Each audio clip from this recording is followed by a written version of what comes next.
Direction les États-Unis, 21 ans jour pour jour après les attentats, journée d'hommage aux victimes du 11 septembre, le jour où les Américains ont été stupéfaits par tant de haine. Les attaques des djihadistes d'Al-Qaïda ont fait près de 3000 morts. 15 des 19 terroristes étaient des Saoudiens. Vous apercevez les deux bassins où l'eau coule en permanence à New York et sur les parois des bassins sont inscrits les noms de toutes les victimes. Journée de souvenirs qui doit donc rassembler l'ensemble du peuple américain aujourd'hui profondément divisé. On retrouve Fanny Chauvin, notre correspondante à New York. C'est le début des cérémonies, un rituel depuis 21 ans pour les familles et toute l'Amérique.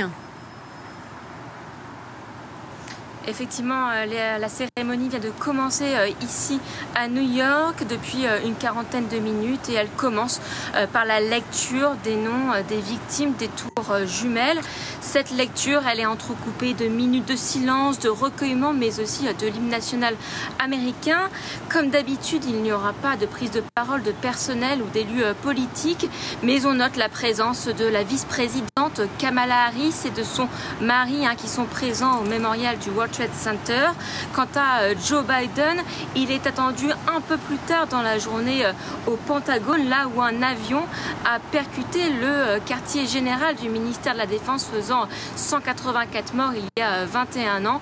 Le président américain qui doit déposer une gerbe et prononcer un discours.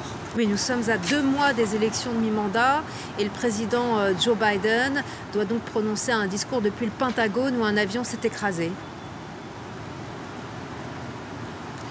Effectivement, et on s'attend à un discours de communion, d'unité de la nation à quelques mois des élections de mi-mandat pour aussi tenter d'effacer le mauvais souvenir des commémorations d'il y a un an. On se souvient, l'année dernière, les commémorations, la cérémonie avait eu lieu après le retrait chaotique des troupes américaines d'Afghanistan et le retour des talibans au pouvoir. Et bien, cette année, les commémorations ont plutôt un goût de victoire, voire même de vengeance après l'élimination il y a un peu plus d'un mois du chef d'Al-Qaïda, Ayman al-Zawahiri. Il était considéré comme l'un des cerveaux des attentats du 11 septembre. Et pour le président Joe Biden, eh bien, sa mort ne doit pas permettre aux familles de tourner la page. Merci beaucoup Fanny Chauvin. Merci.